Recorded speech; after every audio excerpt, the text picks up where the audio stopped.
Welcome to Trading Card Tuesday. I'm Debbie with Ugly Dog Creations. You saw in the beginning there my Copic chart flashed up, and yes, I am going to use Copic markers in this trading card that I'm doing today, which is inspired by the sun. It is actually part of a swap that I'm doing, an ATC swap, and it is a tarot-inspired swap. And of course, the card that I chose to do in this one is the sun.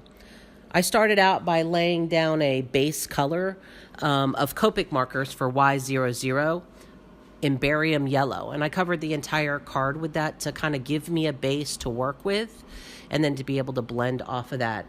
And then I went in with Y13 lemon yellow and started into the sun. I used that in the sun area, and I also use it around the sun area. I use it in the flames from the sun. Then I added Y18 lightning yellow to also then kind of bring that sun, that more orangey tint to that sun. So then I started working with the flames, and I did the same thing. I repeated the same process, kind of going through that. You'll see later, go back in and use YR04. It's chrome orange. It gives just a pop in the ring in the center of that sun. So I kind of wanted to give that kind of pop there.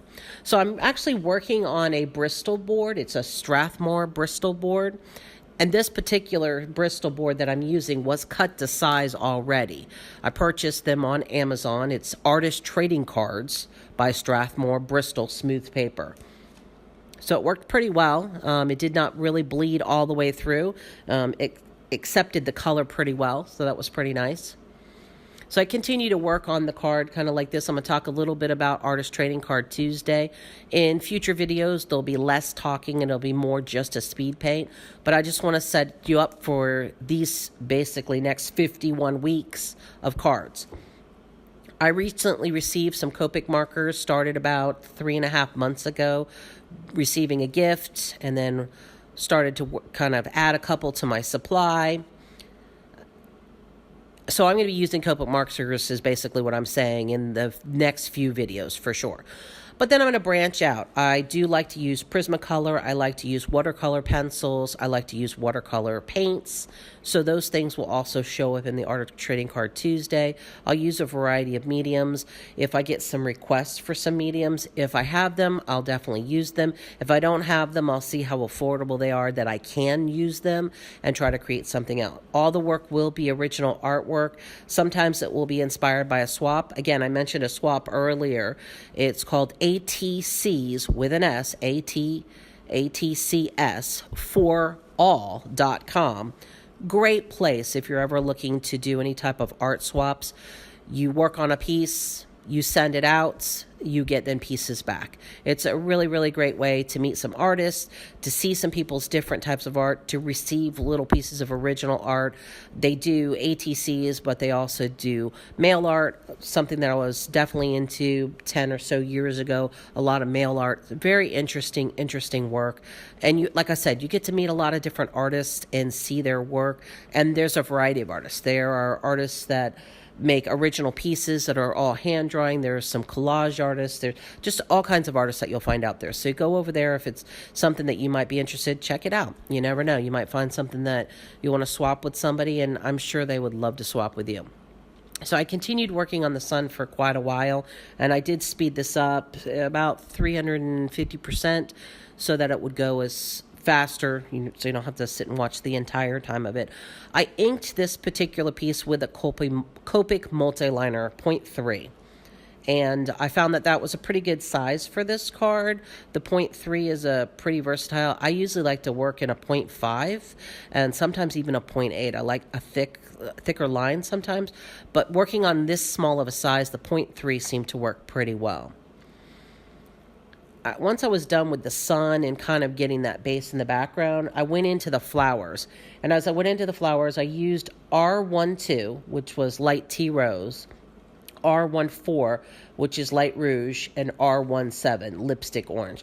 Those particular colors actually came in a 3-pack together. So when you're using your Copic, if you're brand new to it, finding the base that you can blend together and that makes that blend easy. These 3 were set up particularly, I bought them in a set that they were set to blend. So that was really kind of cool.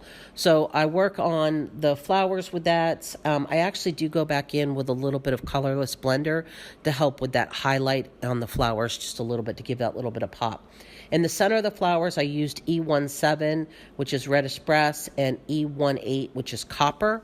Again, I used the colorless blender to kind of give that pop as well. So you kind of see those flowers kind of forming. And again, this was a tarot-inspired swap. So if you know about tarot cards, this is one of the major arcanas. It's just the sun. And I go ahead and label it at the bottom, the sun. And specifically, I really wanted my focus to be the sun, and that it was radiating this warmth and this heat and these rays out of it. And then I brought in the flowers to show that it was around that sun. It's that time. And of course, right now I'm sitting in the dead of winter, so we just don't have that right now. It was kind of nice to do that warm card in a winter time. I go back afterwards, after I finish all the flowers. I do write in the sun at the bottom. Now I want to give you just a little word of advice. When you're using a Copic liner, they are perfect. They match up very, very well with the actual Copic markers. I've even used Micron before, and I've had a problem with some of them smearing a little bit, but the Copic liners do not smear. The thing of it is you definitely need to give it time to dry. It doesn't have to be a long time to dry, but you need to give it those moments. So if you lay your ink down with your multi-liner, give it several minutes, several minutes.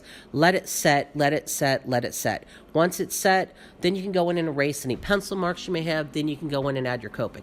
Make sure you erase your pencil marks before you add your Copic. If you add Copic over your pencil, it is not going to erase. You don't have to worry about that. So I went in and added the sun at the bottom. I actually had a mistake. If you have mistakes, you can see I touched those mistakes a little bit. I took the colorless blender and I was just pushing that color back into the area so that way that it was not out in the white. And then I went back in and I used the R12, the light tea rose. So I was sticking with the same colors that were already part of the card. You don't really see it because it's kind of blend out, but I use that R12 to kind of do the bottom under the sun. Pretty much that was it. If you like this video, please subscribe and hit a like on it. I will be doing 51 more cards. I'd love to see you back. And all I can tell you is get creative out there today.